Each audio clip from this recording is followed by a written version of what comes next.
Hi, my name's Christine and this is the Wedding Wednesday report brought to you by the Australian Academy of Wedding and Event Planning.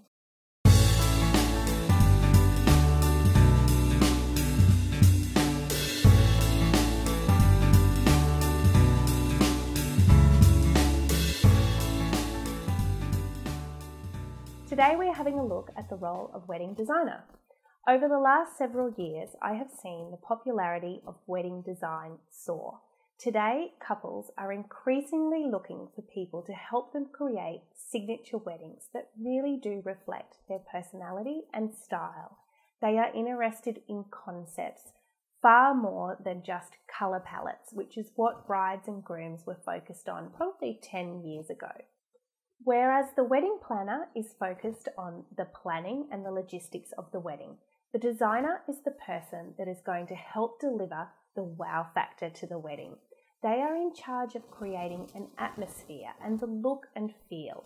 They're going to bring this concept that the couple has in their mind to life. Planners can be designers too, but if you are going to perform both roles within the wedding, you are going to need a team around you because both jobs will take a lot of your time and at times are competing for attention within the wedding. Take a look at the images that are coming up on your screen at the moment.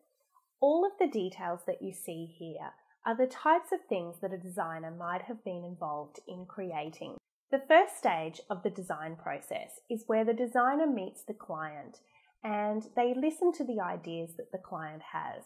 Sometimes a client will have a very strong concept in their mind, but more often than not, they will just have these glimpses of ideas that they share with the designer. And it is then the designer's task to develop a concept around that and put that concept into words and pictures for the client. The tools they might use to do this are a written story and also an inspiration or a storyboard. What's difficult about being a designer is that often you'll have a client come to you and say, "My friend had a great Gatsby wedding. I want one too, but it has to be different." Your job as the designer is to interpret that idea in a new way. So as they say, there's no new ideas, but a good event designer can always breathe new life into an old or existing idea. Being a good designer is not just about creating a clever concept. A designer knows how to make that concept a reality. So if you are going to be an event designer, you will need a range of skills.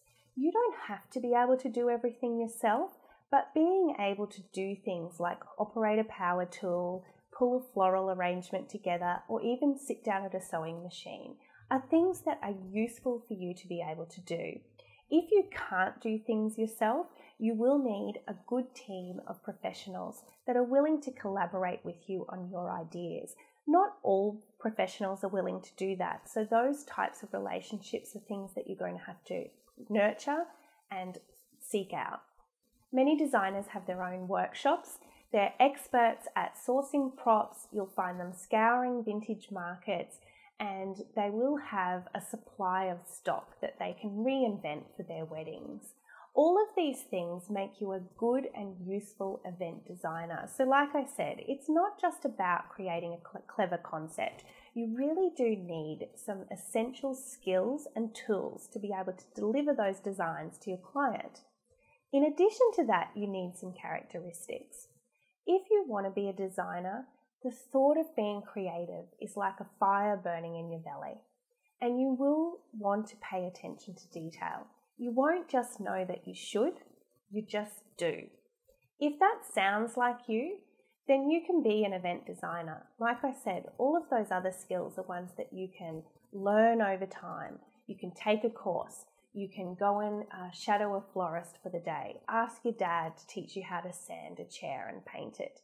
They're things you can learn. But like I said, if you just can't walk away from a tablecloth that's just not falling right, then event design's for you. To sum up, an event designer is not just someone who refers their client to vendors who can create things for their wedding. They will be able to do much of that creating themselves. In fact, they'll want to. It's what they live and breathe to do.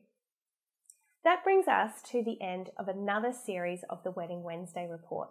Over the last 4 weeks, we've taken a look at what it means to be a wedding planner, what it means to be a wedding coordinator and venue coordinator, and today we took a closer look at the role of the event or wedding designer. I hope you've enjoyed this series. Maybe we've inspired you to kickstart a career in the industry. If you do want to chat to me about doing that, I'd love to hear from you. Please leave your comments and your questions, and don't forget to subscribe to our channel.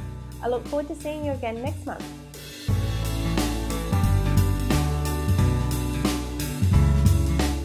I'm getting married, I'm getting married. That's the end of September. I'm getting married in October. Yay! Watch this space. What's the theme of my wedding? Love. Love is the theme. Actually, there is a theme, Italian lunch, but at 5 o'clock in the afternoon.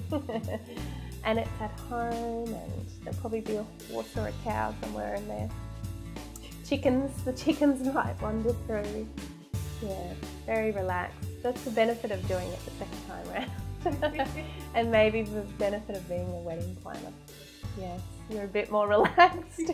I've seen it all.